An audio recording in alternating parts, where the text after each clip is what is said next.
Here's what I selfishly need for the game tonight. Here's who we're rolling with, all right? We have Purdy in at quarterback. Purdy is currently questionable. Definitely going to be something to monitor. He was limited at practice yet again today. We have DeAndre Swift questionable. He gets in a limited practice on Thursday, missed practice on Wednesday. But we have Najee Harris. So obviously, since Najee plays on Thursday night, we don't want to be putting him in the flex. We'll move him to running back just in case anything happens later in the week. But I need a big game from Najee. My opponent this week is the editor of this channel. Obviously, he's soaked up a bunch of knowledge. But anyway, he does not have anybody going in the game. So all I ask for tonight is please, let's get a Najee Harris touchdown. And I would ask for a big play, but we know it's Najee Harris, and we know that's not happening. But let's go ahead. Let's dive into some of these questions that we have over on the site. First one coming out from Dine10. This is a free Underdog team review. Excited to check this out for you, my friend. Says, hey, just traded Puka and Montgomery for Jefferson a week ago to bolster my wide receiver room and trying not to live in buyer's remorse. How am I looking for the playoffs? Also thinking of trimming fat off the bench, Henry, Pearsall, etc. for stacking handcuffed running backs. Not much more that's on the waiver wire. Trade deadline is soon. Are there any moves? Okay.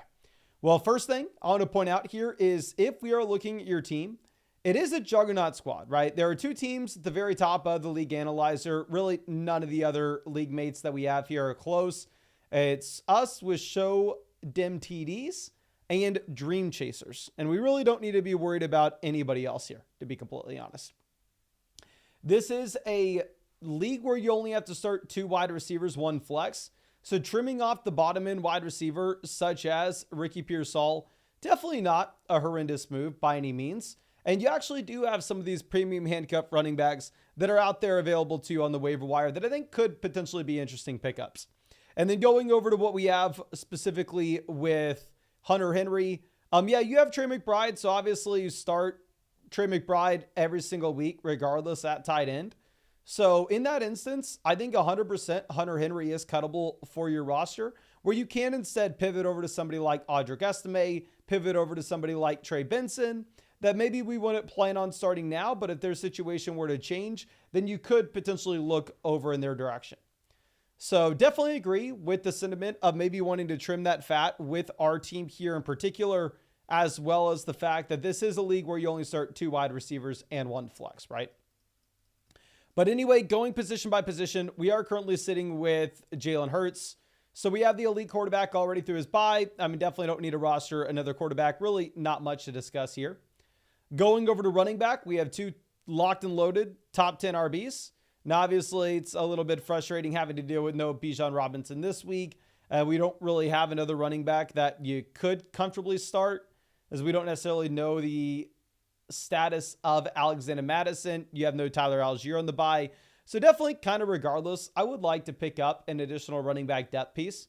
So I think for me, just going through and cutting Hunter Henry for Audric Estime with this scenario, I think does make a lot of sense for your roster, not only for what you could potentially be looking at this week, but also for the long-term upside, knowing that there's no world in which we're playing Henry with this team.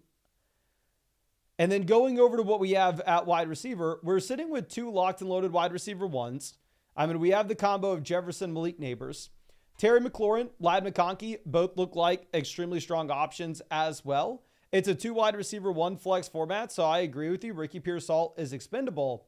And I would say, in general, we probably lost the Puka deal. You probably didn't get enough value with how strong of options Puka and David Montgomery both look at the moment. But at the same time, I understand it, where it is a shallower format, and you do have that juggernaut roster. So it's not necessarily a spot where we can say we're dying for depth pieces. I mean, right now, it looks like you have Ladd McConkey on the bench, which obviously is a very, very comfortable spot to be in. So I really like the roster. In terms of you potentially making any trades, you kind of already did what I would want in making a 2-for-1 deal to just go out there and quote unquote overpay for that stud. Now, obviously, maybe we did overpay, but nonetheless, I think you can afford it based off what this team's like now. And honestly, after that trade, I don't necessarily know if there's another one that lines up for us just because the depth has been thinned out a bit. Now, obviously, you can maybe go through and you can maybe try to trade, say, Ladd McConkey straight up for a depth running back if you think that it could be more useful. I mean, the price point that you'd be looking at is probably like Ramondre Stevenson, which honestly wouldn't be super exciting. So I'm completely fine if you wanted to hold on to Ladd McConkey here. But overall, I think a better option to go and attack that running back position is, as you already said, kind of bolster up the depth that we have from the waiver wire. So I really think that the easiest move to make with this roster is what you were already pointing out. And trading, I mean, not even trading, is just going through and cutting Hunter Henry, cutting Ricky Pearsall, and picking up a couple waiver wire running backs like Audric Estime and Trey Benson. But to be honest with you, I think that's all I have for your roster here. I really wish that I had more. But I think you're in a great spot. You're the number one team in the league. We're 8-3. We should just be thinking about the fantasy football playoff upside. It's a shallower format, so we should be selling depth to go out there and quote-unquote overpay for elite level studs, which is kind of already what you've done to build this team. So I think you're in a great spot. I don't necessarily think that there's anything else we need to be doing here. But again, I really do appreciate you being a member of the flock. I really hope I was able to help you out in some way with this. And again, thank you, of course, for taking advantage of that free team review. Now, moving over to our next question. This was coming out from CS Honka. It's another free team review from the Underdog promo. Really appreciate you, my guy. Says, won the last 2 years in fantasy. It's a 2-player keeper league. Just traded Swift and Dobbs for Rachaad White and Terry McLaurin. Love the content. Keep it up. Thank you so much, my guy. Going from Swift to Rachaad White, clear downgrade, but being able to pick up Terry McLaurin here, I think does make a lot of sense. Romeo Dobbs just simply doesn't really look viable at this point. So overall, I think it's a completely fine deal. I think you can make an argument that Terry McLaurin may end up being the best player in this trade. Looking at our team, we are currently 10th in the league analyzer. Now, with that being said, if you look at pretty much teams 4 through 11, they are identical, right? Team 1 looks like they have a decent little edge on the rest of the league. Then the second and third teams are right there as well. But then outside of that, everybody is really bunched up and they are about the same. Now, pulling up this roster, I definitely think that there are a couple easy pivots that we could look to make. Starting off on the waiver wire, because you go through and look at waivers here. And there are a considerable amount of interesting names, at least at the running back position. I mean, we're sitting here with guys such as Tyler Algier, Jordan Mason, Audric Estime as free pickups. These running backs that would be desperation plays if you got them into your starting lineup with how their situations stand right now. But you could see their situations possibly improving for the better dependent on an injury in their respective backfield. So what I think I would look to do here personally is I think I would actually look to go ahead and move off some of the bottom end pieces. That way you can just pick up Tyler Algier for free. That way you can pick up Jordan Mason for free. While I do have Tyler Algier ranked one slot ahead of Jordan Mason in the rest of season rankings, to be completely honest with you, the guy that I would probably pick up at the moment would be Jordan Mason. Primarily just thinking about this week, knowing that on bye, it's highly, highly unlikely that you see a Bijan Robinson injury. Whereas if you're going to be looking at what you potentially have with Jordan Mason and McCaffrey, I think you're more likely to get a CMC injury propping up Jordan Mason rest of season. And in terms of a player that you could potentially look to go ahead and drop, somebody that would fit that mold in my mind would be Dalton Schultz. Where if you're looking at Schultz, he has 0 games this season with double-digit fantasy points. There's no way in hell that you're ever starting him over TJ Hawkinson. If we get a Hawkinson injury, then at that point, you could just go to the waiver wire and pick up a different tight end here. So I personally would drop Dalton Schultz, and I instead would rather roster somebody like Jordan Mason. We have Geno Smith rolling here at quarterback. I would potentially consider going with CJ Stroud. Obviously, Stroud has been absolutely horrendous for fantasy football purposes, but there is an outside chance that maybe, just maybe, when you end up getting Nico Collins back to 100%, which should hopefully be this week. Obviously, they told us it'd be last week, and he played fewer than 50% of the snaps. But if we get Nico up to 100%, I think that you could see a little more volume in Houston going into the future. So I wouldn't mind at all pivoting from Geno to CJ Stroud, but very much up to you on that front. And then going over and looking at what we have with running back, we currently have James Cook on bye, but obviously we have Jonathan Taylor in here to hold down the fort. Tough matchup. But we have Rachaad White, so we have plenty of running back depth to get through the James Cook bye. And then after the James Cook bye, then at that point, you're in a situation in which you have 2 running backs that you can start pretty much every single week till week 14 when we're dealing with the Jonathan Taylor one. And then looking at Ray Davis, just premium handcuff back to James Cook, Roschon Johnson, premium handcuff back to DeAndre Swift. So I'm completely fine with the depth running backs that we have at the very bottom end here. It is a league in which you only start 2 wide receivers, 1 flex. We have Puka, Pickens, both already through their bye weeks. Terry McLaurin, you have to deal with him missing week 14. But still, besides that, completely fine spot. There's an outside chance to get Olave back for the fantasy football playoffs. So I'm completely fine holding on to him. Leggett, obviously, round 1 rookie wide receiver that has flashed so far this season. Now, a lot of that has to do with touchdowns. It's not necessarily super predictive to be there in the future. But fine wide receiver depth, tight end with Hawkinson, you're in a decent spot. So, I mean, if we're looking at anything you could potentially do, obviously, with it being a 2-player keeper league, I know some people may be interested in thinking more so long-term here. I would actually recommend not doing that, because if you are in a 2-player keeper league, you're always going to have 2 players that you could look to keep. I mean, it's very different than what you would see in a dynasty format or a keeper league where you keep 5+ options. So I'm definitely just treating it as if it's a redraft team. We're 5-6, so we definitely need to be winning games right now. You don't particularly have a ton of depth to go out there and sell. Now, of course, if you could on a 5-6 team that kind of needs to win out, go ahead and look to sell Chris Olave in a 2-for-1 deal, maybe with James Cook or maybe Jonathan Taylor, to go get an upgrade at running back, preferably an RB that's already through their respective bye week. I would 100% look to do so. Just the fundamental issue that you're going to have there is it will be very difficult to convince anybody to go through and trade for Chris Olave about now. So you're probably in a spot where that trade doesn't happen. Again, I want to drop Dalton Schultz and I want to pick up Jordan Mason.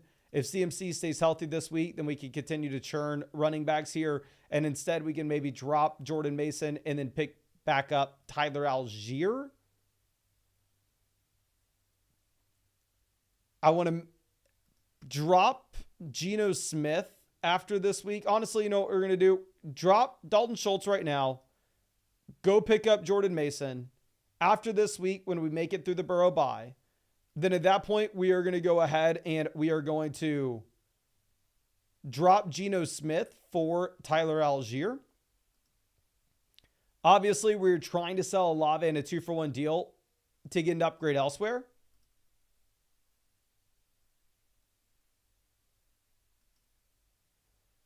So I really hope I was able to help you out in some way with this. I know it sucks that we're this low with the league analyzer, but to be completely honest with you, again, you look at the actual scores next to the names. It is very, very close. Teams 4 through about 10. So I really hope I was able to help you out in some way here. And again, thank you so much, my guy, for taking advantage of that free team review. But let's move this over to our next team review. This one coming out from Gaming Mercer. Really appreciate you. Let me hook you up with a free trade question and a free start sit question, just in case there's anything else that you want to follow up with. But it says, my trade deadline's approaching. Do we make any last minute moves? Thank you. No, thank you, my guy. Here, team name is Nolan Mercer. We are currently 3rd in the league analyzer. Definitely a league with some pretty big disparity, right? Like it looks like maybe the teams at the very bottom, at least teams 7 through 10 are just completely out of it in terms of value going into the future. And then it looks like you have the grouping of the top 3 teams and then the 3 teams in the middle.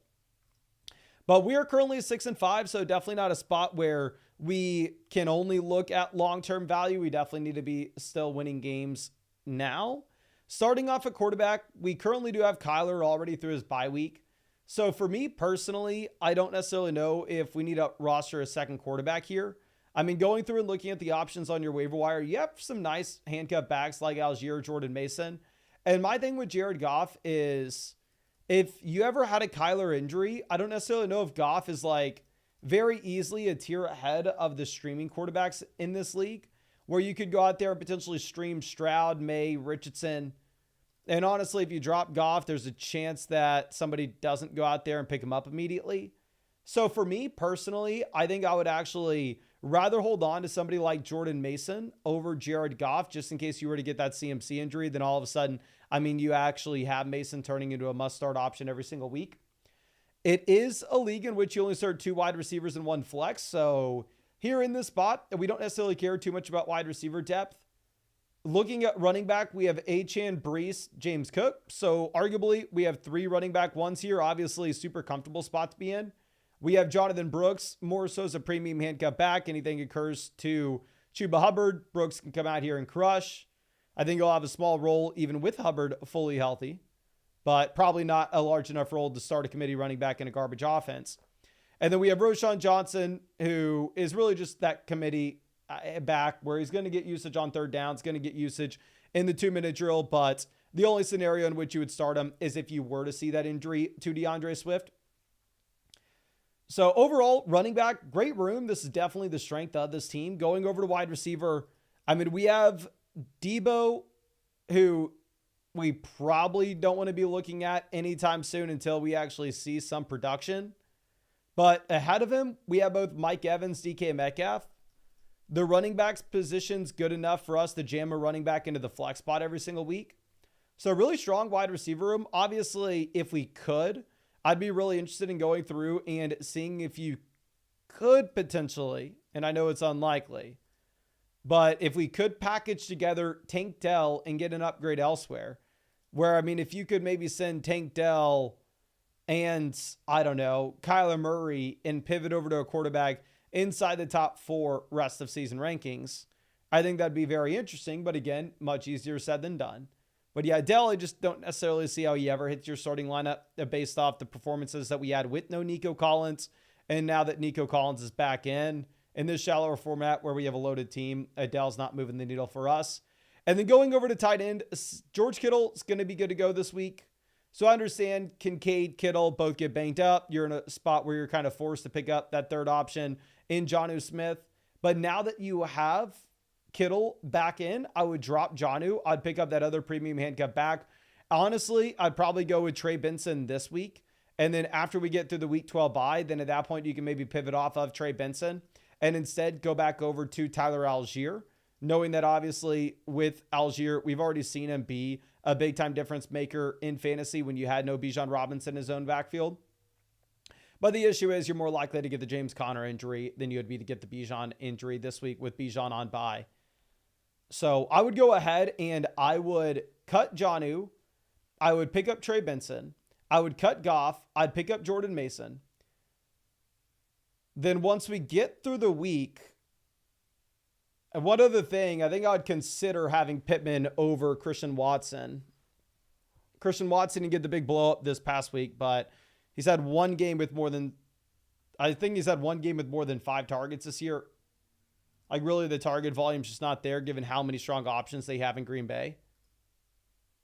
And then in terms of trades that you could look to make, if possible, if we could sell Tank Dell with Kyler Murray to go get a true elite level quarterback, I would. If you could send Dell and DK in a 2-for-1 tier up to go get a wide receiver that's inside the top 10 of the rest of season rankings, I would. But realistically speaking, it is much easier said than done to go ahead and to look to sell that wide receiver depth piece in a 10-team league where you only start 2 wide receivers and 1 flex. And presumably nobody really needs that wide receiver. But I really hope I was able to help you out in some way here, my guy. I did hook you up with that free start sit question and that free trade question as well. So just in case there's anything else that you want to send in my direction, don't hesitate to. I'd be super happy to take a look at it for you. But yeah, of course, thank you so much. I really do appreciate you and really hope I was able to help you out in some way here. Now let's move this over to Evan. Says, hey Mason, 7-4 in a tough spot this week. Kraft or Likely? I am going to go Tucker Kraft over Isaiah Likely relatively easily as well. I mean, outside of week 1, Likely just simply has not done anything. I know Kraft was living off of touchdown efficiency earlier in the year, and you do have a very low floor, but I would argue you have a lower floor with Likely. The tight end waiver wires is horrible, and then we're going to go Keenan or Elijah Moore in the flex spot. Right now, you actually have the Browns projected to be the lowest scoring offense in the NFL, according to Las Vegas Sportsbooks. So for me, I'm going to try to avoid the Browns where we can. Now, obviously, I wouldn't be surprised if one of Jerry Jeudy, Cedric Tillman, or Elijah Moore potentially go off this week. It's definitely in the range of outcomes, but I think all of them have incredibly low floors as well. So I would prefer Keenan Allen over Elijah. And then going through and looking at the rest of the starting lineup, yeah, I guess we have no London. So, and obviously I don't want to play likely here in the flex. So it really is just Keenan or Elijah Moore. So we're going to go ahead. We will take Keenan Allen here again. You can also say, well, Mason, the Bears offense is going to be bad, which is a completely fair point, to be honest. It is funny that in Cleveland, just everything is being funneled between the three wide receivers in Jeudy, Tillman, and Elijah Moore. And it's kind of the same situation in Chicago. Cali Kid, always happy to see you, my guy.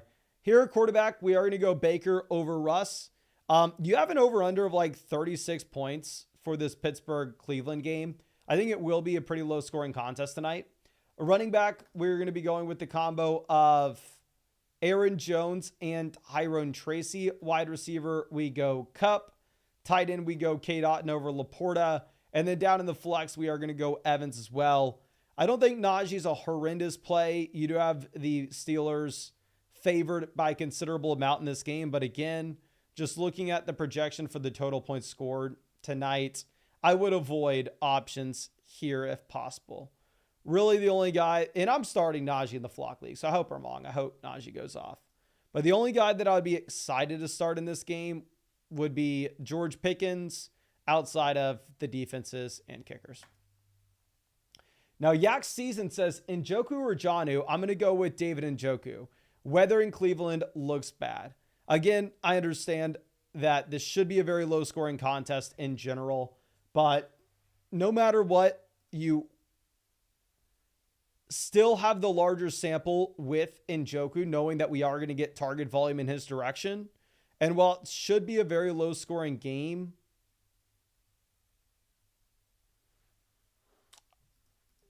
David Njoku is a big yak guy, so there is that outside chance that you can get the targets underneath and potentially he breaks off a big play.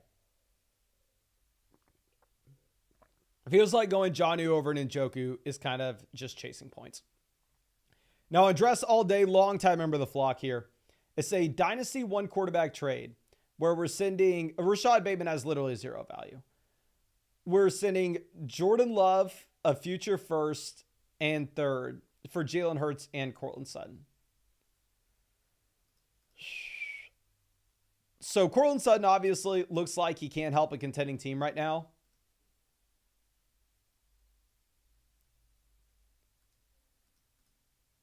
Just realistically speaking here,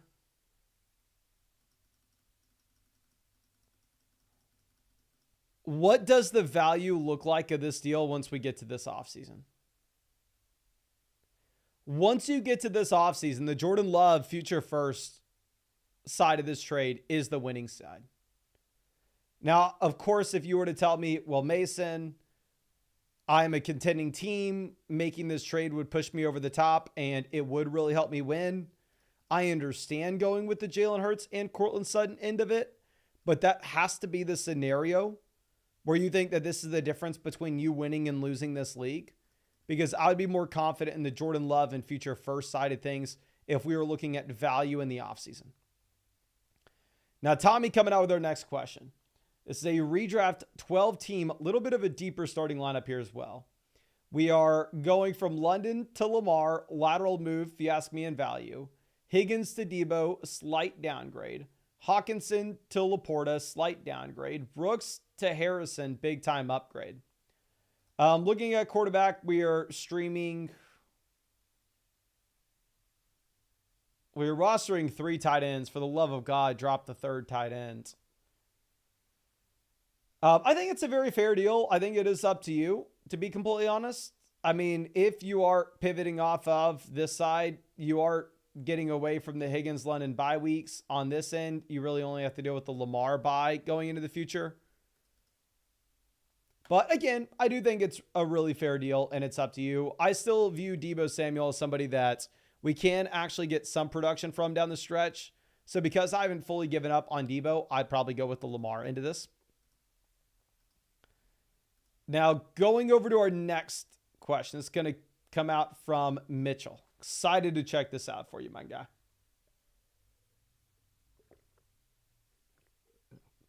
It says, hey, Mason, I clawed my way to number 1 in the league based off points. However, I think I'm cooked rest of season. Trade deadline passed, and playoffs is just 4 teams with week 16, 17. So serious league. Hunt saved my team this year from a terrible Ayuk draft pick. We got Pacheco for Brian Thomas Jr. 2 weeks ago. That looks great. Facing the team with CMC this week, any advice helps. Well, I really appreciate you. I was going to hook you up with a trade question and a free start sit question just to see if we needed to follow up on anything here. But I'm going to just hook you up with 2 free start sit questions if you're telling me your trade deadline has already passed. And we are going to primarily try to look at this from a roster construction perspective and seeing if there's anything we can do off the waiver wire. So looking at the league and the league analyzer, it looks like a pretty even league outside of the team at 1 appearing to have a juggernaut. They have CMC, Achane, Nico, Bowers, Daniels, Kupp, Aaron Jones. So yeah, if you're going up against this team, you are in a pretty tough spot. But I mean, if we're 7-4, all right, I mean, we should still be in a decent situation to make the playoffs. So you have the number 1 points for.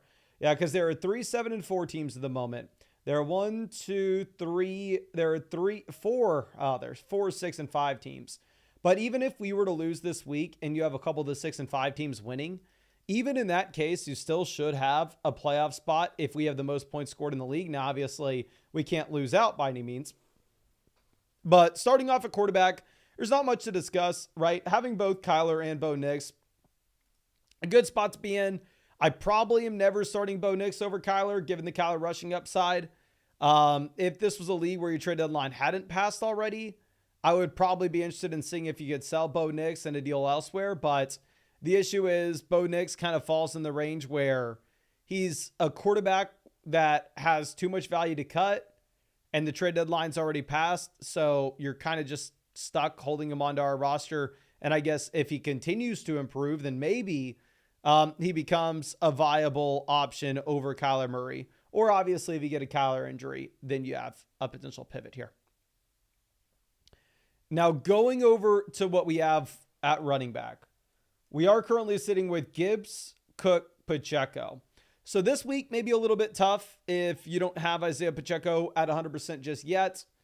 And honestly, you'd kind of rather Pacheco not play entirely until he is 100%, because when we have both Pacheco and Hunt, kind of the worst case scenario is they split the backfield 50-50. You'd almost rather just one of the running backs be injured and the other guy get everything. I think it's probably a little bit more of a split this week, Pacheco's first week back in, but then obviously we expect Pacheco to improve as the season goes on. And then we have a couple premium handcuff backs down at the bottom. We have Ray Davis. We have Roshan Johnson. So a completely fine spot to be in. Going over to what we have at wide receiver. We are currently sitting with A.J. Brown, so we have a locked and loaded wide receiver 1. JSN with the big-time breakout. We have Josh Downs here as well. So not a ton of wide receiver depth, but again, it's a league in which you only start 2 wide receivers, 1 flex. You do have both JSN as well as A.J. Brown already through their respective buys. I like the idea of us going through and rostering the running backs that are an injury away from making a big-time difference. If you were to get a wide receiver off the waiver wire, the best option would either be Ricky Pearsall or Xavier Legette. And then going over to tight end, you're currently sitting with Taysom and Dallas Goedert. So in terms of how we are submitting this starting lineup, when everybody's in fully good to go, I think at this point, with what we have seen with running back usage in New Orleans, you'd probably be starting Taysom Hill at tight end. Obviously not this week with the bye. Wide receiver would be going A.J. Brown, JSN. Running back, we'd be going Gibbs, James Cook. Flex spot, Isaiah Pacheco. Quarterback, Kyler Murray. Obviously, this week, when we have the James Cook bye week, when we have the Taysom Hill bye week, you go Goddard instead of Taysom Hill. You go Isaiah Pacheco in at running back. And in the flex, I'm probably going to take Josh Downs over Kareem Hunt. And then in terms of the waiver wire pivots that you could make here, for me, I think I would consider Sam Laporta over Dallas Goedert.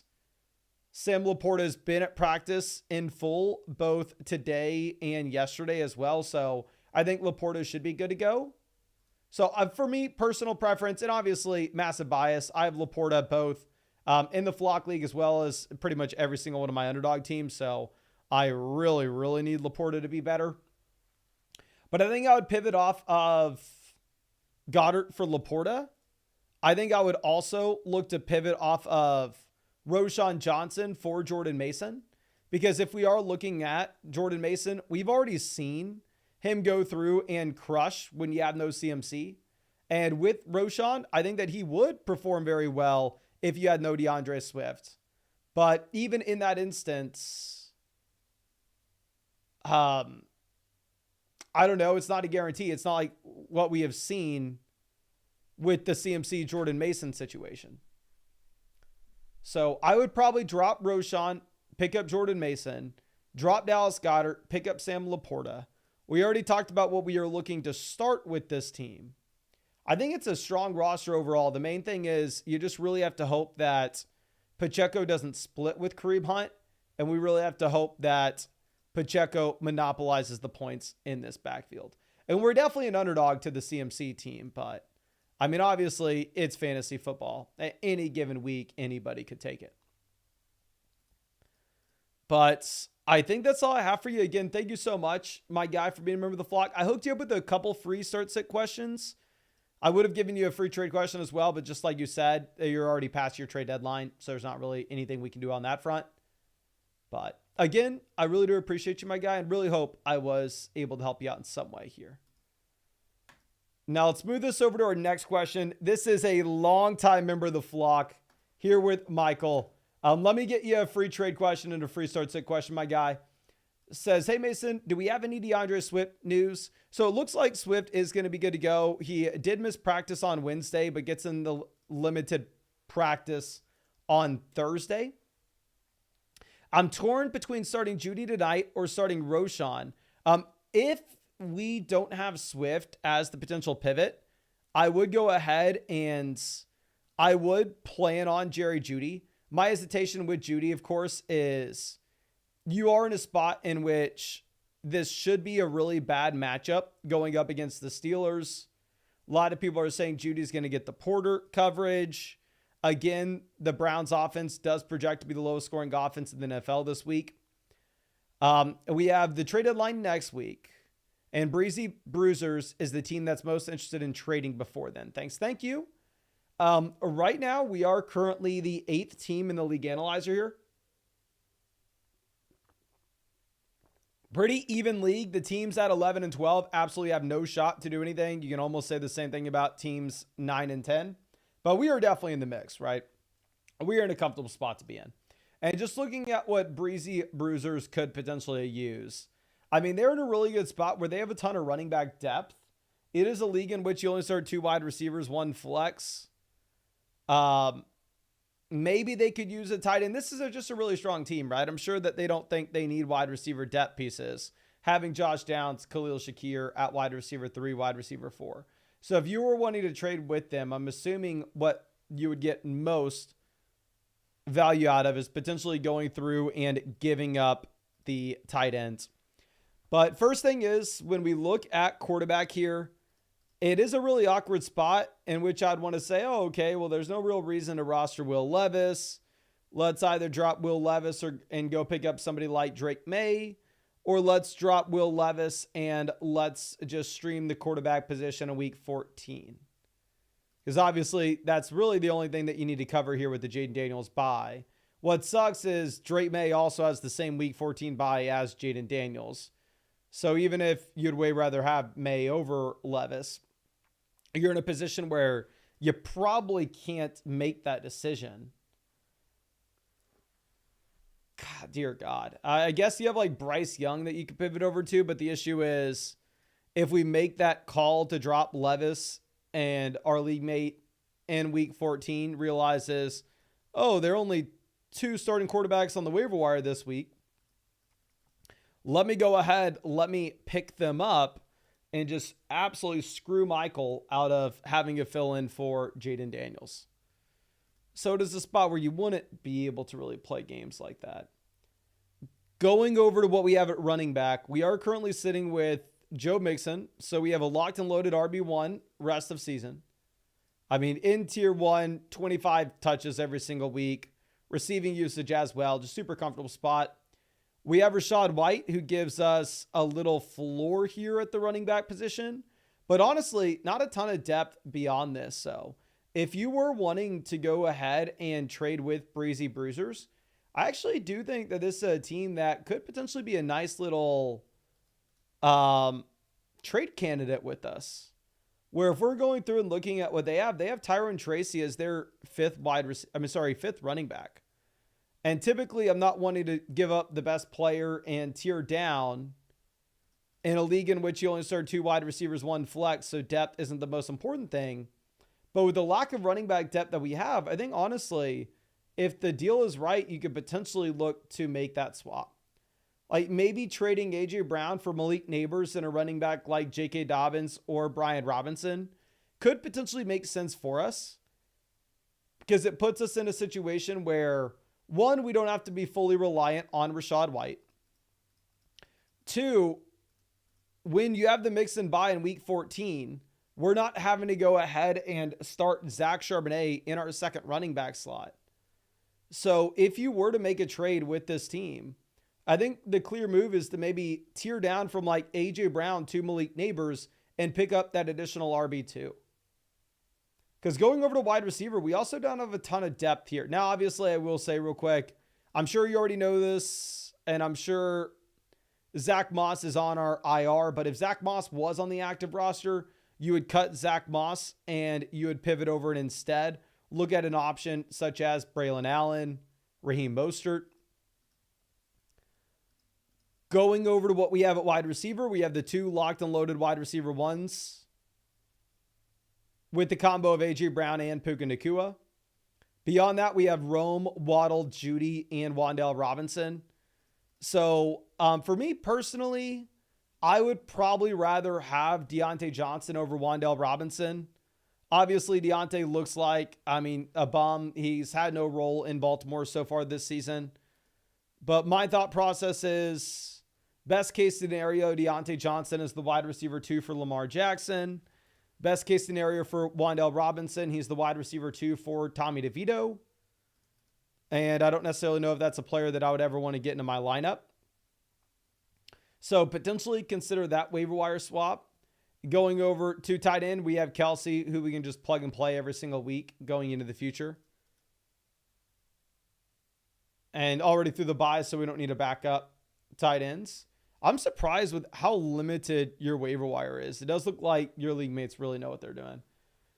But again, I think that it's a team that I would very rarely give this advice, but it probably makes sense to bolster up running back depth just a bit here.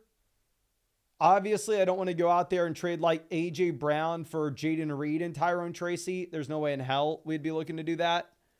But if you could pivot over from like A.J. Brown to a Malik Neighbors and J.K. Dobbins, or Malik Neighbors, Brian Robinson, and pick up that additional running back starter here, I think that could be interesting. And one other thing that you could send them is go, hey, I'll give you A.J. Brown and Rachaad White.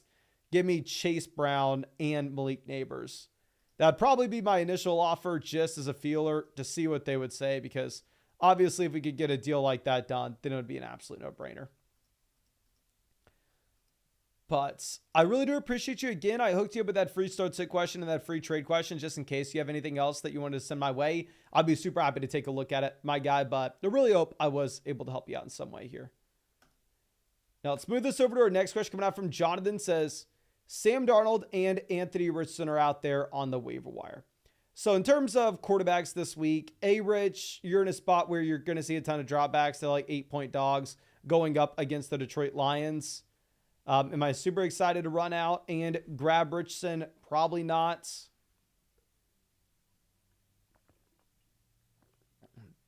But I do have him ranked 2 slots ahead of Geno Smith at this point if it's a 4-point passing touchdown format.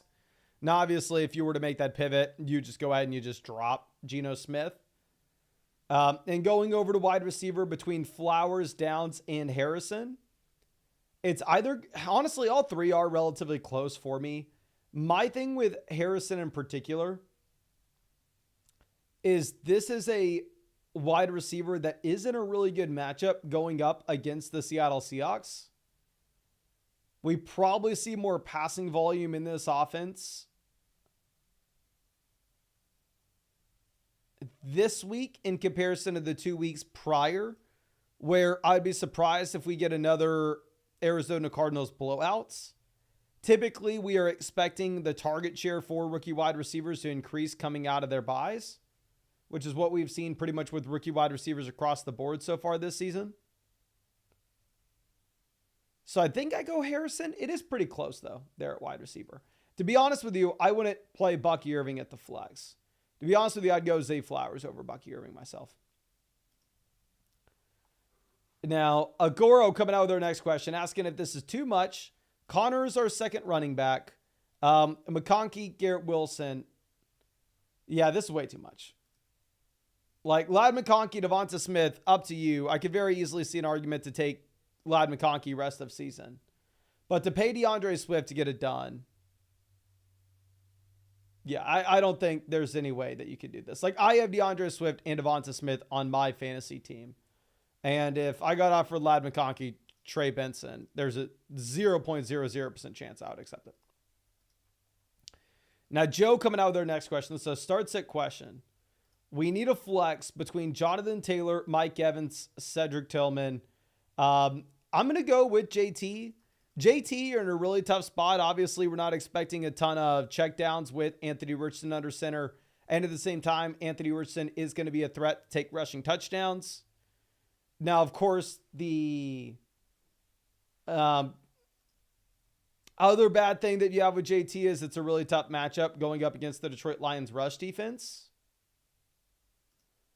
If we knew Mike Evans was 100%, I think I would go with Evans. I just don't necessarily know if we want to roll the dice his first week back in here. Now, Blueberry Calories coming out with our next question. Here at running back, we are looking at Tracy, Brian Robinson, Dobbins, Pacheco. I think you can just play it safe with Brian Robinson. Right now, you have the Washington Commanders projected out to be the second highest scoring offense in the NFL this week. Going over to wide receiver between JSN, Flowers, Nico Collins. I'm going to go ahead. I'm going to take Nico Collins. Obviously, it's been frustrating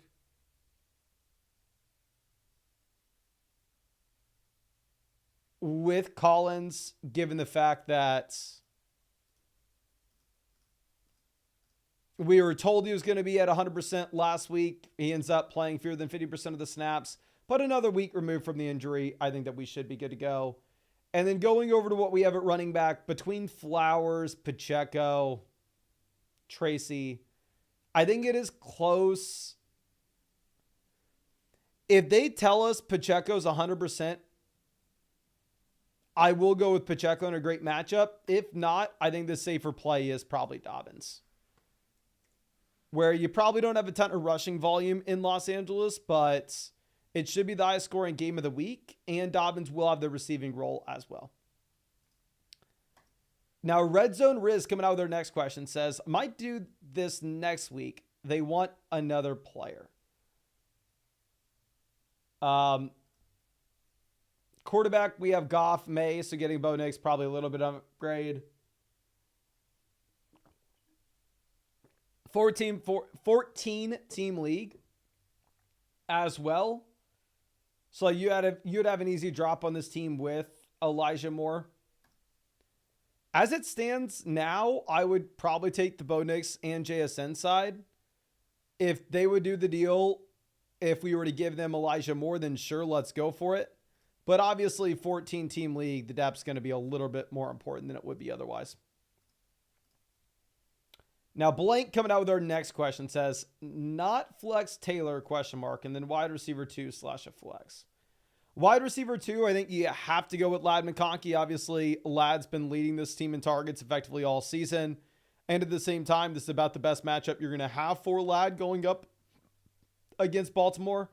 And then, yeah, I think with Chase Brown on bye, you're going to go ahead and you're going to take Jonathan Taylor in that flex. Obviously, it is a crappy spot for Jonathan Taylor. Should have lowered expectations, but I still think that he is somebody that you have to play at the end of the day. Now, MX015 or 7015 coming out with our next question. It says, bye's killing me and it's a must-win week. Wide receiver, we have no Wilson. This freaking sucks. We have no Amari. I think you have to go Waddle. I know some people want to go with Elijah Moore. Elijah Moore's had more target volume than Jalen Waddle. Jalen Waddle's been literally worse than you could ever imagine. Now, with that being said, of course, you are looking at a wide receiver that isn't an offense that projects to score about 26 points in comparison to Elijah Moore in an offense that projects to score about 16. Going down to the 2 flex spots, never mind. I guess we got to play Elijah Moore anyway. We'll throw Elijah Moore in there out wide receiver because he plays on Thursday. We'll go with Jalen Waddle in 1 flex slot. We're probably going to go Christian Watson in the other. Not super confident with either guy. But yeah, bye weeks are freaking killing you this week. Team will be much better when we get to week 13. Now, HS Nichols coming out with our next question. Here at quarterback, we are going to go with, dear God, Jordan Love, Justin Herbert, actually very close this week. The answer has pretty clearly been Love all season now, but if you're looking at how the offenses project out, you have a much better matchup for Herbert than you do Love. I'll show you all the implied team totals. Last I checked, you did have an implied team total of about 25 points for Green Bay, 24 points for Baltimore.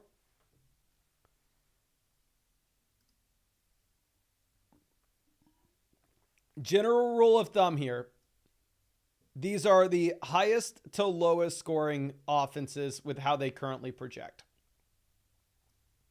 You have the highest scoring offense supposedly being Detroit, then the Commanders, and these are from sports books. Baltimore, then Miami, then KC, then Philly, then Green Bay. The totals come down just a bit to about 24.75. And then where do you have the Chargers? Do the Chargers go up or am I blind? Chargers were at 24. The Chargers are still at 24. Okay. So offenses project out very similarly. The Chargers are dogs in this game, which makes you think that maybe they'd be throwing the ball a little bit more. You do have the Packers favored by 3 points. You actually have the implied team total down at about 21.5 points for the Niners. Typically, you have the Niners up at about 25, 26. So this could be an indication that you actually do have some concern surrounding Brock Purdy's injury, which will be something to continue to monitor. Going over to wide receiver, you start Neighbors, of course. I will go Pickens over Reed. And then down there in the flex spot, we just go ahead and take Jaden Reed and hope we get the touchdown. But I would honestly rather start Love if we have Purdy, just because it would be a higher scoring contest in general where probably the Packers can't just lean on the run. Now, our next question coming up from Gnarls, always happy to see it, says either this or Jacobs Tracy. What are your thoughts? I would much prefer Jahmyr Gibbs here. This is a 10-team league where you start only 2 wide receivers, 1 flex. I think Jahmyr Gibbs by far and away the best asset here. Looking at the other running backs on our roster, we even have the depth like Ramondre, Nick Chubb. And also you have Gibbs already through the bye week as well. So for me, I would rather have Jahmyr Gibbs on both fronts. I would rather have Gibbs here, and I'd rather have Gibbs over the hypothetical Jacobs trade as well. So give me Jahmyr Gibbs. Now, B. Petty coming out with our next question says, not sure who to start at my second flex. Let's go ahead and let's check this out. I'm going to go JT over Brian Robinson. I don't feel super comfortable with it. Obviously, the matchup's going to be much, much better for Brian Robinson than it will be for Jonathan Taylor. In the flex spots, dear God. We play DK Metcalf in what should be a really good game environment. We're not going Ridley, not going Olave, not going Waddle, no Brian Thomas Jr. It's really between Brian Robinson, George Pickens, and Mike Evans. I think you can play it safe with George Pickens this week and then go with Mike Evans next week. So we'll play Pickens at wide receiver. Just in case anything happens, obviously, you want the Thursday night guy out of your flex. So we'll put Pickens at wide receiver, move Amon-Ra St. Brown down to your flex spot. But I'm not super confident with this at all. Obviously, there's an outside chance that Evans just runs laps around Pickens, to be completely honest. Okay. So let's move this over. Next question coming out from Chase Belkak, I believe. Says, hey, Mason, facing a 10-1 team in a battle at number 1 versus number 2, need to make sure the lineup is on point. So here for the flex spots, Ladd McConkey, perfect matchup. Really the only other thing I would consider at the second flex is going to be Harrison versus Jackson Smith-Njigba. Obviously, both playing in a similar game environment. Spread in this game is about 1 point, so you could see this kind of playing out in any way. If you look at my flex rankings for this week, I have Harrison at 30 and I have JSN at 31. So I do have both wide receivers incredibly close. Obviously, JSN's had the much better 2-week stretch. But can y'all please spam the chat? Who would you rather have rest of season? I'm sorry, not rest of season. Who would you rather have this week? Would you rather have Marvin Harrison or Jackson Smith-Njigba? You for sure go Ladd McConkey over them. But are you going to go with Harrison or JSN?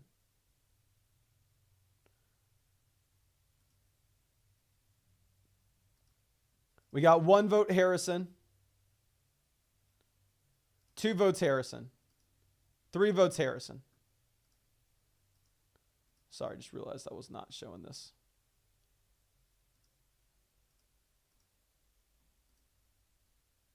JSN, JSN, JSN, JSN, JSN, Harrison, Harrison, JSN, Harrison, Harrison, JSN, JSN. So it does look like it's very split. Harrison, JSN, Harrison, JSN. Again, like I said, I have them back-to-back in my rankings. I really do think it's going to be up to you. Typically, we're expecting the rookie wide receiver to expand his role coming out of the bye. So I think I give Harrison a slight edge here, but it's not a wide margin by any means. Now, PPAP coming out with the next question says, 8-3, want to improve the flex. Am I crazy for offering him this? And then any other ideas to help? Other team needs a W. So 8-3, we are just thinking about the fantasy football playoff stretch. So obviously Isaiah Pacheco is pretty good back for that. But also at the same time, you can say that Pacheco does have a pretty tough schedule for the fantasy football playoffs. So for me, I'm honestly just going to go ahead and take Breece Hall here. Like, it's a 10-team, 2 wide receiver, 1 flex format. So we really don't need this depth in general if you're looking at our roster.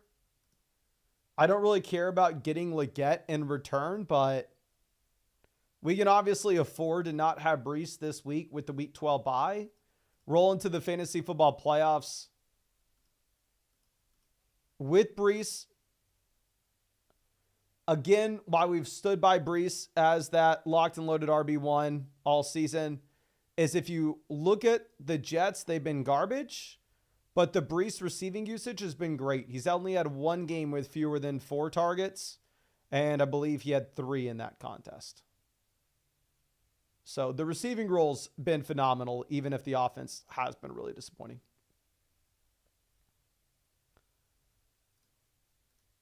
Now, Phoenix Lance, always happy to see you, my guy. Says, down bad in a must-win. Schoonmaker, Sanders, Pat Frymuth would be the main options for tight end. Schoonmaker could have been potentially interesting with the Ferguson concussion if you had Dak Prescott under center, but with this being a really bad offense, I would rather have Frymuth, to be completely honest. Going over to quarterback, Between May and Stroud, it's not an easy call. Obviously, May's been better than Stroud so far this season for fantasy purposes.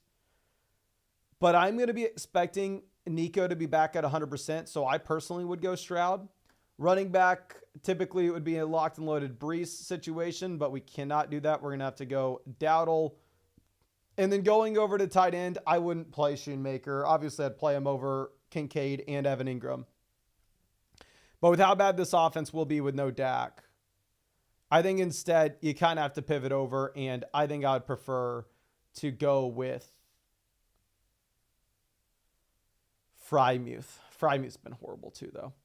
Phoenix lands with another question. It's a 0.2 point per carry league, 6-point passing touchdown, half PPR, long play bonuses, rip the guaranteed hunt volume.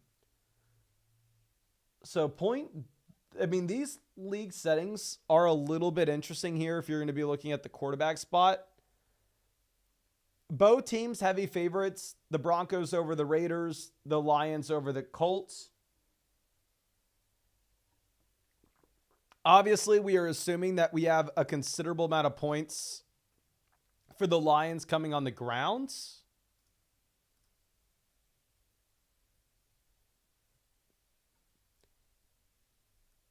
I think we go with Bo Nix. However, especially in a 0.2 point per carry format, where you potentially could have a little more rushing upside than what we're going to get with Goff. Yeah, no more Hunt guaranteed volume. We have no Bijan. We have no Mooney. 0.2 point per carry format, though, for me, I think I still actually go with Bucky and Kareem Hunt. Obviously, I'm sure Jerry Jeudy went nuclear this past week with these league settings, with the big play bonuses. But with that being said, it's going to be a much tougher spot. Again, I do want to reiterate that currently you have the Browns projected to score the fewest points in the NFL this week, or at least the last I checked. That number has actually gone up just a bit. If you're looking at what you see now, they are at 16.5 with their implied team total, which before I checked this, it was at 16. And they are slightly out of the Titans and Panthers. But yeah, that's how bad the Browns offense is supposed to be. So honestly, I would probably avoid it. I mean, there's an over-under of this game with the Browns Steelers at 38. So it should be the lowest scoring game of the week tonight. And if possible, I would rather stay away. Now, It's Chavez says, just traded Dell and Chubb for Myers. Wait, what? I do not like that move. For depth, and now someone wants to do this deal. I mean, I would 100% trade Juwan Jennings for Isaiah Pacheco. While Jennings has crushed over the past 2 weeks, it is a small sample. I know it seems like, Jennings has looked so much better over the past 2 weeks than what you've had with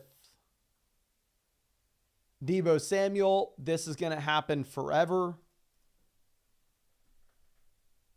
And while, yes, 11 targets is great, it's not inherently a guarantee where by the time we get to the fantasy football playoffs, expectations should be that Pacheco's worked himself back up to that 3-down workload in one of the league's best rushing attacks.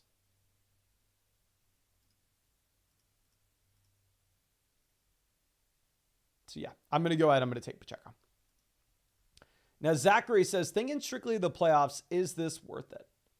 Gibbs to Kyron, lateral move up to you. Hopkins to Higgins. I'd probably rather have Higgins. So yeah, I think you can make this argument. Obviously, Gibbs, I think, is the much better player than Kyron Williams, and he's in a much better offense. The issue is he has Dave Montgomery in his backfield. Now, Joey says, we have McBride, Jonnu. Is Ferguson droppable for depth? Yes, Ferguson is droppable.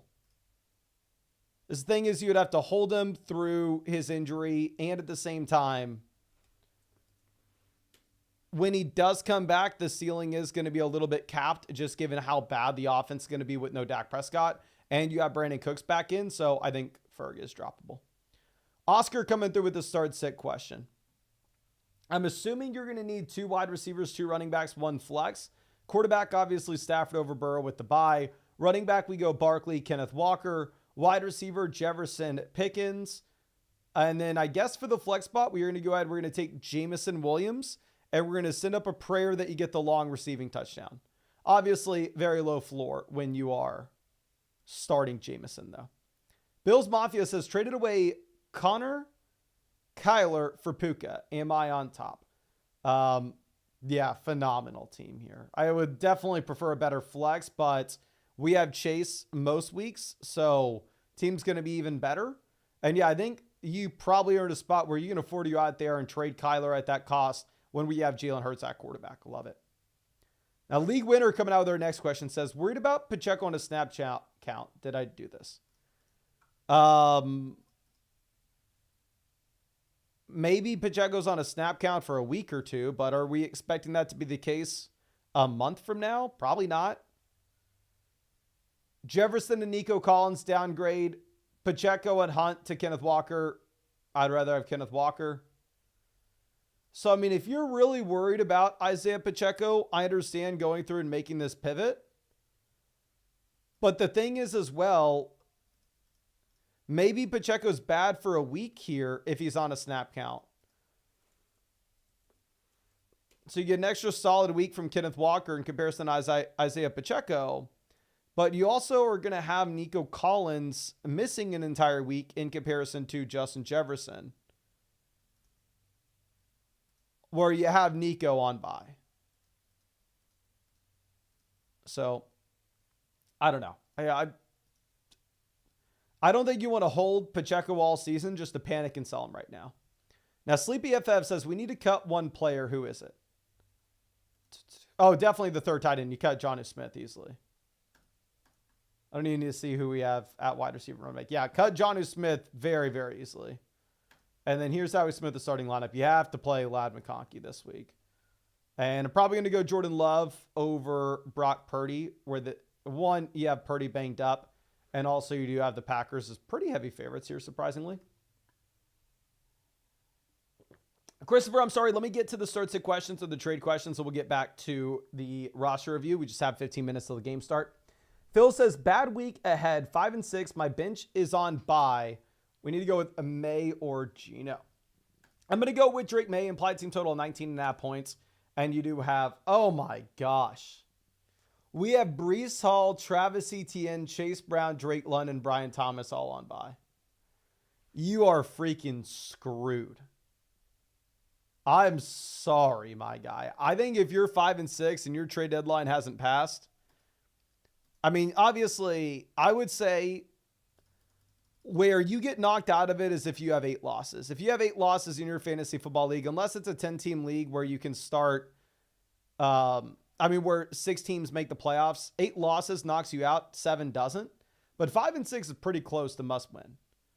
So, I mean, if you could maybe make some lateral moves and send a Breece Hall for a running back that's in a similar tier that's already managed to go through his bye. Or same thing with Chase Brown. You can send Chase Brown for Kenneth Walker. I think that is something to explore. You're going to have a hard time to win there. Brady Evans, we have no Chase. We're looking at Sutton as probably a must-start option without Bo Nix has been playing. And then down here in the flex spot, I'm going to go with Jawan Jennings over Rachaad White in a full PPR format under the assumption Brock Purdy's good to go. Now, if you do have Purdy really banged up, I think you could pivot off of Jennings to White. Chestnut says, should we start David Njoku or Cade Otton? Thanks, man. Thank you. A really tough spot to be in. Let me see with the updated weather what the underdog projections are here. With David Njoku, typically I'd say that he is just that must-start option, but it was the same treatment that you were giving Cade Otton previously, but now that, what's the 35% profit boost? Okay, that's an in-game entry. But if you're looking at what we have with Otton with Evans coming back in, maybe he slides a bit. Cade Otton's higher, lower, 49.5 receiving yards. David Njoku's 45.5. Again, you do have the lowest projection. Third lowest projection for this Cleveland Browns offense of any offense in the NFL this week. If you looked at my tight end rankings, we have Njoku and Cade Otton back-to-back inside the same tier. They're the only tight ends that make up tier 2. But So honestly, I do think it is personal preference. I do kind of think it is going to be up to you here. Now, Ja Rude coming out with our next question. Quarterback, are we going to go Russ or Darnold? I'm probably just going to play it safe with Darnold, where again, this game tonight has the lowest over-under of any game in the NFL this week. We're going to go Goddard over Kraft. And then here for the flex spot between Rome, Waddle, and Hunt, it's not super exciting. I think we go with Kareem Hunt, however, and send up a prayer that maybe you have them splitting this backfields with how far apart these two teams should be with KC and Carolina. Now, Jay's coming through with our next question. Says, Downs, Reed, Johnston, Williams for wide receiver 2 in a flex.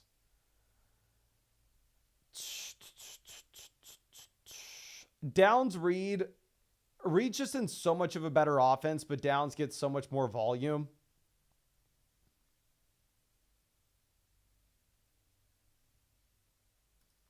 I think we probably have to go Reed at wide receiver. And then for the flex spot, I'm going to go Downs over Javonte. Javonte, you have a really good matchup, but still, while he did crush this past week, he didn't have a ton of volume, and I do think you still have to be somewhat concerned about Estime having some usage here. Text Radar says, other than a prayer, what moves would you make? Quarterback, we are going to go Love. I mean, obviously, if you could sell any of these quarterbacks for anything, we would. Running back, oh, dear God, yeah. Nick Chubb and a prayer. Like, there is an argument of full PPR formats possibly go with Warren over Chubb as well. Don't start Pickens at wide receiver. I'm sorry, don't start Pickens at the flex. Put him at wide receiver just in case something happens here. Throw Nico Collins into that flex. Because obviously with Pickens playing on Thursday night, but really tough spot having to play Chubb with just how bad this situation has been this season,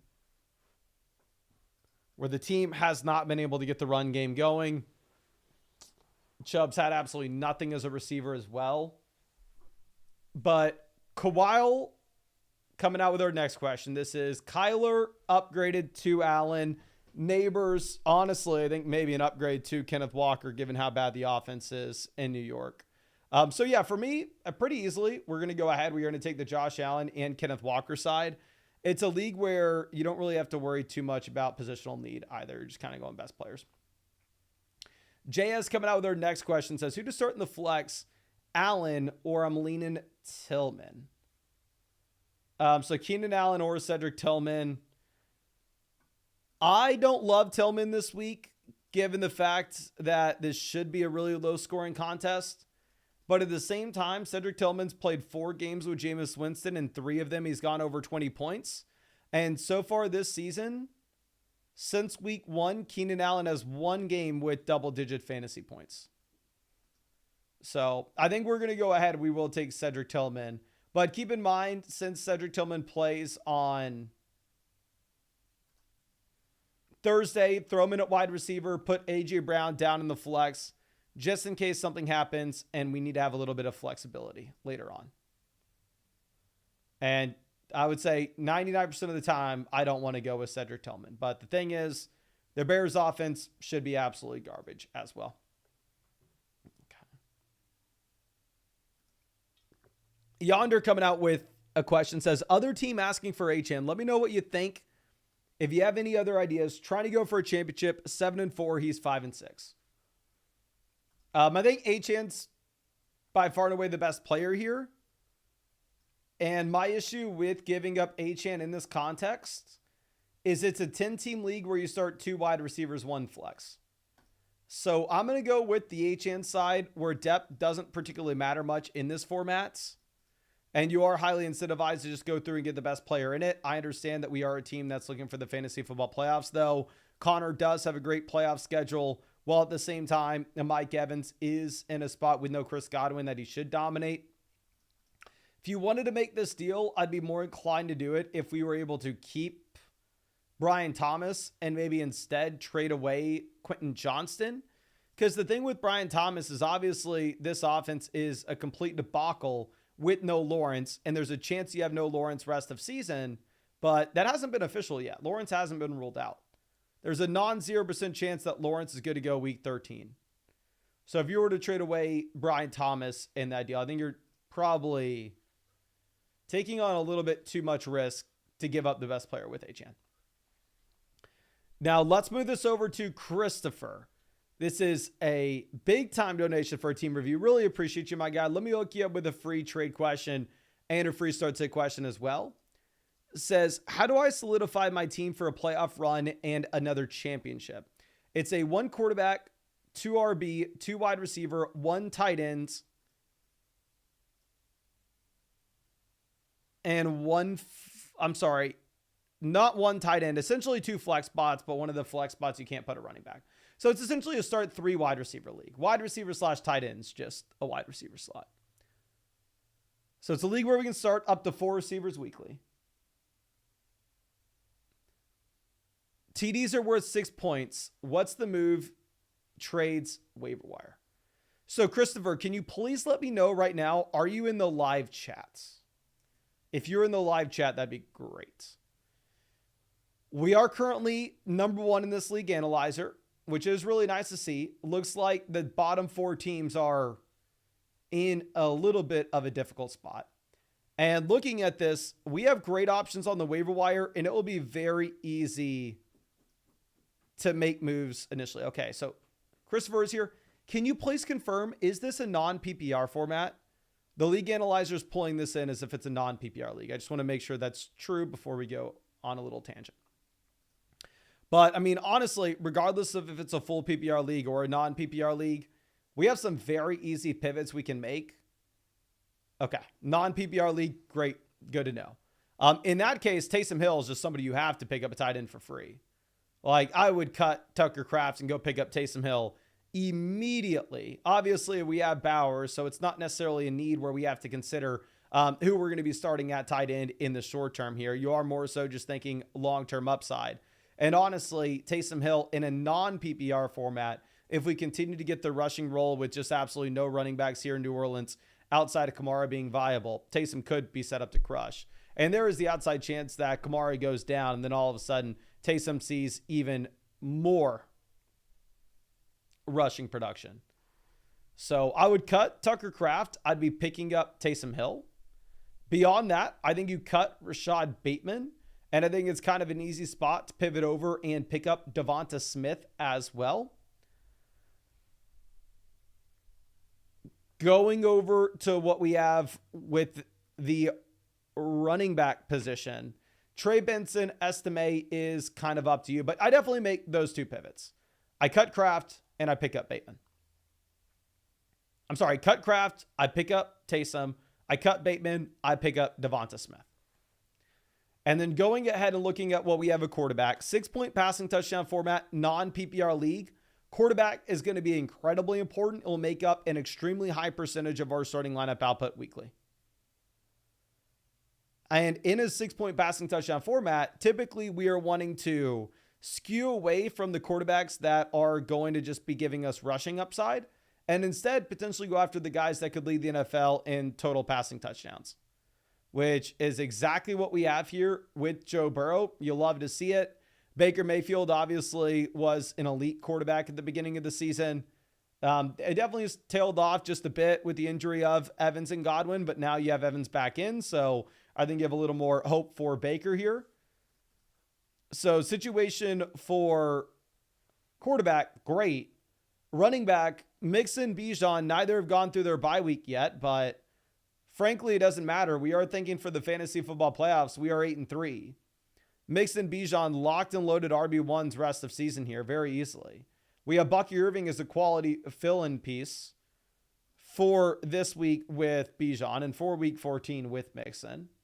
Wide receiver, we have 2 locked and loaded wide receiver 1s rest of season with the combination of Drake London and Jamar Chase. We have Metcalf, who's great to put in that 3rd wide receiver slot effectively. And then for a flex, maybe Cortland Sutton. But honestly, I think you drop Bateman, you pick up Devonta Smith. Let me make sure. Did I? Okay. I hooked you up with a free start sit question and free trade. Can you let me know in the chat right now, if you have any additional questions with this team, my friend, I mean, I'd be super happy to go through and try to help you out any way that I can. But if I'm looking at your roster, I think you have by far and away the best team in the league. I think it becomes even better with a couple of those small waiver wire pivots as we discussed. I think it's structured almost perfectly for a non-PPR format in particular. Since it's a league in which you can start up to 4 wide receivers weekly, not necessarily in a situation in which we need to be trading away wide receiver depth. Like, I know if you were looking at trades, one thing that I would point out, if it was a non-PPR format, which it is, I think in some scenarios it makes sense to maybe send Courtland Sutton and Bucky Irving to go just get an absolute stud running back for the flex spot. But my hesitation in saying that is it's a league where the depth actually does matter here a considerable amount. So if the depth matters here, we actually kind of need Courtland Sutton, and it's not easy to make that 2-for-1 deal to just go ahead and upgrade at running back. So it's a little more of an awkward situation on that front. I mean, because we have the solid waiver wire options such as Devonta Smith, Cedric Tillman, Rome Odunze, I still think you could do it based off how strong we are at wide receiver and the fact that you could kind of just pick up somebody off the waiver wire for relatively free. So, I mean, if you were looking at a team that's locked and loaded with running backs, but maybe needs some help at wide receiver, this team, Courtland Sutton, would definitely make a difference for them. They have DJ Moore as their wide receiver 3.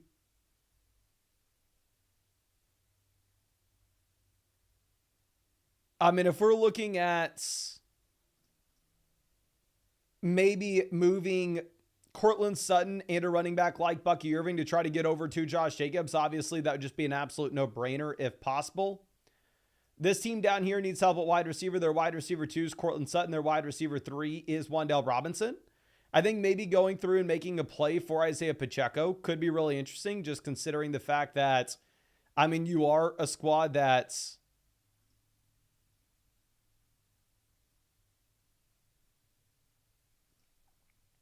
I don't know. We are thinking for the playoffs, Pacheco would just be an absolute smash in a non-PPR format in that flex. So sending Sutton and Bucky, opening up that roster spot, picking up Cedric Tillman for free, or picking up Rome Odunze for free, or picking up Waddle for free. This is besides the fact that right now, right this second, we need to drop Bateman for Devonta Smith. We need to drop Tucker Kraft for Taysom Hill. But if you can make that 2-for-1 deal where you send Sutton and Bucky, open up the roster spot, get a significant upgrade at running back for the flex, pick up an additional receiver like Cedric Tillman or Rome Odunze off the waiver wire for free, I think that'd be interesting. And if it was a league where you only started 2 wide receivers in 1 flex, I would say that we 100% perfect. Just made the moves for Taysom and Devonta Smith. Honestly, I think you're already the number 1 team in the league according to the league analyzer. I bet you if you check in, it's going to be even higher now. But if you were to make that deal where we send Sutton and Bucky to get the upgrade at running back and open up the roster spot, again, I want to reiterate, if it was a 2 wide receiver, 1 flex format, you would absolutely need to do it, and it'd be a no-brainer. The issue is here you can start up to 4 wide receivers, so I don't necessarily think you need to do anything. I think your team's set up in a really good spot, but I really hope I was able to help you in some way with this. I did hook you up with a free start sit question and a free trade question just in case there's anything else that you wanted to send in my direction, but thank you again. I really do appreciate you. And yeah, much love, of course. And real quick, we have a few more questions to get through. This is a start sit question. We have no Kamara. Our really only pivot would be Devonta Smith. I don't think you can start Smith over Kupp, Tyreek, or Pickens. So we're going to leave this team as is for Johnny. Trust Lock coming out with the super message. Says full BBR start 2. Debo, Reed, Pickens. For me, I have Pickens as a must-start guy. Between Debo and Reed, it's up to you. I personally would go Debo Samuel if Brock Purdy's good to go. Jules coming out says, how's the lineup? Who should we be looking to replace?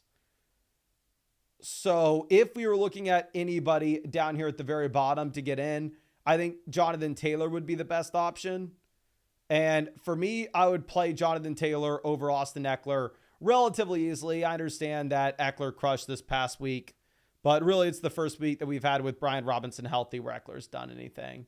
And I understand Taylor's in a tough matchup, but still he's going to see 100% of the work. And then the Smoked Father says, here's some cash for all the content I consume. Already made this trade. Did I win? Really appreciate you, my guy. Let me check this out in terms of the roster. Previously, tight ends. If you had Bowers, honestly, I think I would rather just have Kittle. If I'm looking at this correctly, in a 10-team league where you start 2 wide receivers, 1 flex, I think Travis Kelce has more value than DK Metcalf. However, in the context of us having Brock Bowers, then I think at that point, I would probably just prefer DK Metcalf. But again, if you didn't have Bowers, much different story. 2 wide receiver, 1 flex league. It probably does make sense to go with Kelce because you should have quality waiver wire options at wide receiver in this format. But I really do appreciate you. And yeah, thank you so much for coming by to support the live stream. And I think that should be it. Game looks like it is starting. So I'm going to pick up some dinner, watch the game.